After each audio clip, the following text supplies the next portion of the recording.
Hello and welcome to the recorded lesson over Manifest Destiny and the trails west. Specifically, we're going to focus on three major trails into the west and focus on who was going out there, why were they going out there, and what results the trails and travels had. The early pioneers that are out in these areas are going into these complete wilderness settings. They are not like wilderness when you would say, oh, I'm going to go camp, and then you go I'm going to go camping in the wilderness, and then you go out and get a campsite, and in reality, you've got a power outlet hookup, you've got bathrooms that are 10 feet away from you, there's a swimming pool at the campground. That's not the wilderness. The wilderness that these early pioneers are going into there are no people or towns for thousands of miles. The first people to travel out into this wilderness were known as mountain men. These mountain men go into these areas in search of animals because they want to trap those animals and sell the fur that the animals provide. Now, in the western part of the United States, the fur trade was very valuable. People could make a lot of money off of the fur trade, and that's because the western part of the United States had a lot of animals in it to be killed and sold, but also the fur that is on these animals is thicker, more of a higher quality, and can sell for higher amounts of money back east. These mountain men have to figure out how to meet up with one another, how to meet up with businessmen from the south in order to go ahead and sell the things that they want to sell. So the way that they do this is they have to come up with a system in order to regularly meet at these different places. And that system is going to be known as the rendezvous system. Rendezvous is a word that you might have heard of in the past. Rendezvous essentially means to meet up. So if you were to use rendezvous in a regular sentence, you could say, hey, how about me and you rendezvous at the water fountains in between fifth hour? You would never say that because it's a ridiculous sentence, but you could say, let's meet up at the water fountains. That's what rendezvous essentially means. It means meet up. So in this system, in this rendezvous system, the mountain men would meet up with those businessmen from the east and trade their furs for supplies at these prearranged locations, which are rendezvous points. The mountain men's explorations led to trails being blazed in the west, which lead to an increase in the amount of people that go west. The trails that the mountain men establish make it easier and more accessible for people to actually go into the west, so more people do. They're also making money out there, which is going to attract other people to want to go into the west. For example, one of their major points of travel that mountain men establish is the South Pass. The South Pass is obviously going to be more south than the northern passes. That's why it's called the South Pass. The South Pass is going to be wider and less steep than the path taken by Lewis and Clark when they went in the early 1800s. This means that wagon trails could actually go through it. So instead of it being too steep for a wagon or ox to go through and cause a bunch of crashes or not be able to go up the hill at all, the South Pass allows for wagons to actually go through, and because of that, you can carry more goods, more people.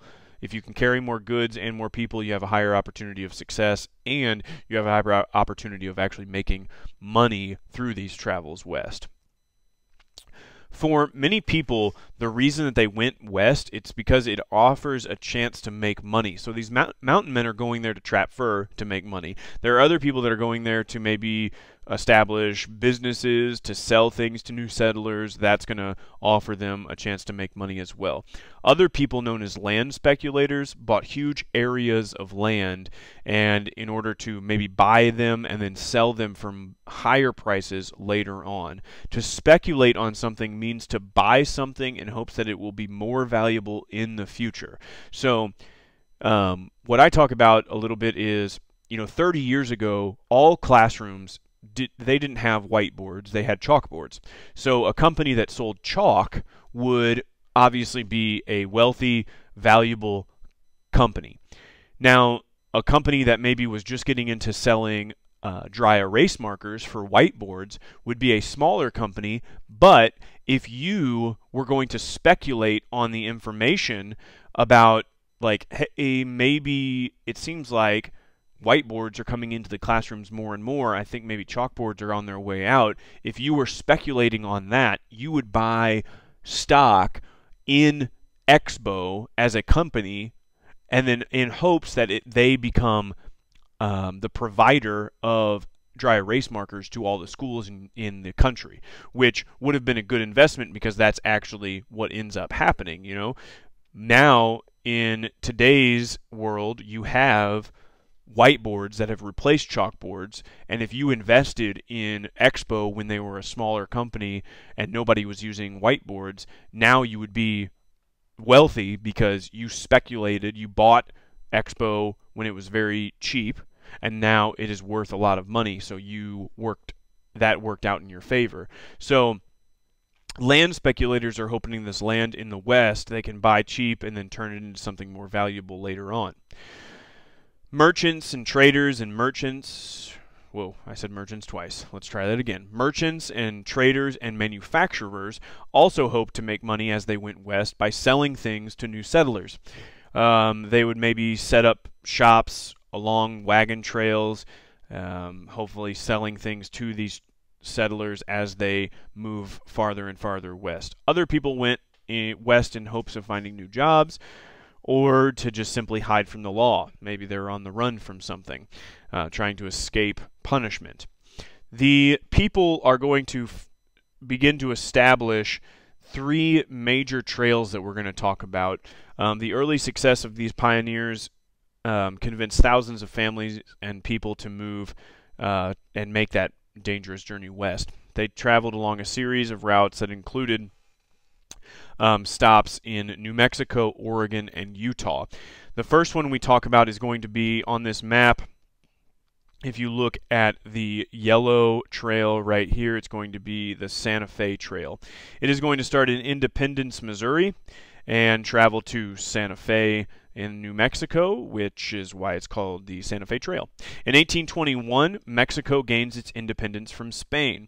Before this, the whole area west of the Louisiana Purchase was controlled by Spain. Spain had kept Americans out of the territory. They didn't want them coming in trading or setting up colonies or anything. But when Mexico gains its independence from Spain, Mexico opens its borders up to the American traders. They come in and start trying to make money. One of these guys is William Becknell.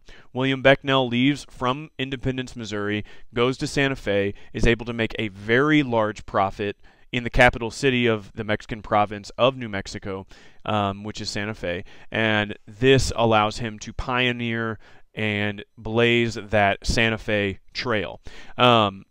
This means that he goes, makes a lot of money, and then in return, because he makes a lot of money, he ends up inspiring other people to follow him. His first time he goes, he travels along, if I back up a little bit, if you look at the yellow trail, you'll see that he is traveling over the kind of archway of this trail, but this next time he's going to go through this cutoff, a more direct path from Independence to Santa Fe. He does this for a few reasons. It's quicker, but it also is easier for wagons to go through. What he doesn't understand is how much of that area is actually desert and hard to actually get through without the proper supplies. So he does go through this cutoff on his second journey, and he is able to carry more goods, and he is able to pass through this area, but it is not without complication because he does go through a lot of desert. He runs out of water, him and his group, and they kind of barely make it to Santa Fe. But because he makes it, hundreds of families are inspired by his journey and brave the cutoff to make that 800-mile journey from Missouri to Santa Fe on the Santa Fe Trail. The next trail that we're focused on is the trail in red. That is going to be starting again in Independence, Missouri, and ending up in the Oregon Territory. So that one is going to be called the Oregon Trail. The Oregon Trail was first traveled by a pair of missionaries called the Whitmans. The Whitmans were missionaries spreading Christianity in these new territories. The Whitmans sent back glowing reports about Oregon, like that the crops grew 10 feet tall and the sun always shined and it's all great, sunshine and rainbows and all that kind of good stuff. You know, Oregon's a great place, but they embellish it a little bit. They exaggerate some of their claims. But it doesn't stop people from wanting to make this journey to Oregon. So thousands and thousands of families are going to be pouring through the Oregon Trail and making this 2,000-mile long journey. American settlement in Oregon does lead to conflict with Britain because both countries had claims to the land. We talk a little bit about that when James K. Polk has the 54th fight, but he has to settle for the 49th parallel because he's got to go fight with Mexico. This is still kind of before the war with Mexico, so Americans are making this journey into Oregon, but it's still kind of being shared. This is before James K. Polk. In 1843, nearly 1,000 people make it to Oregon or go on the journey to Oregon, and the next year that number doubles. 2,000 miles, if you were to drive that in a car, just if you started in a car and drove, you never ran out of gas, you never had to stop, you never had to sleep, you never had to eat, you never had to pee, you never had to do any of that, it would take you about 32 hours in a car. And that's in a car on the interstate.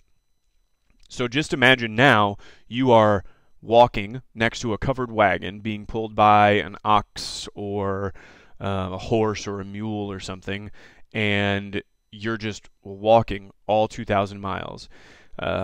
You are trying to protect yourself against Native Americans. You're trying to protect yourself against disease, hunger, thirst. You're hoping that you can find some reliable source of food and water before you starve or die. You're hoping that you don't get sick or injured, because if you do, there's a high possibility of you being left behind by your group. If you break your leg, they're probably not going to take you with them. I mean, you're going to slow them down, so that's going to be a problem for you because you're not going to probably survive on your own. So this is not an easy journey. People do not make this and just automatically survive. This is a problem for a lot of people. A lot of people die on the path to Oregon and the Santa Fe Trail and all these trails west.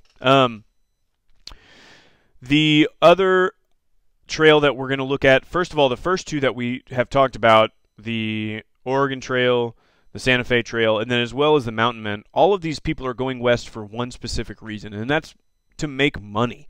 They want to go out there and make as much money as possible. The last trail that we focus on is more about finding religious freedom, and that is the Mormon Trail. The members of the Church of Latter-day Saints, or Mormons, went west to seek religious freedom. The church is founded in New York in 1830, and soon people were forcing Mormons out of that area. They go to Illinois, and then it's there that Joseph Smith is killed, and that's the founder of the Mormon religion. The next Mormon leader is Brigham Young, and he leads his people through part of the Oregon Trail, and then they settle in Utah near the Great Salt Lake and establish Salt Lake City. There is still a large Mormon presence in Utah. You have Brigham Young University near Salt Lake City in Provo. So the Mormon Trail has impact on the western part of the United States because simply, it brings Mormons into the West. The other trails, Oregon Trail, the Santa Fe Trail, they have a lot of impact because the more people we bring out in the West, the more important the West becomes to the overall United States. And as more resources are found, more things are discovered in the West, it changes the landscape of the United States. We're eventually going to see how people eventually make it to California, and then we discover gold, and we have the gold rush. So all of these things are led first by these mountain men, explorers, and rugged outdoorsmen, but then by families traveling these difficult roads and difficult paths to try to make a new life for themselves. So those are a few of the trails that these people traveled and made it out to the West and kind of form the western part of the United States.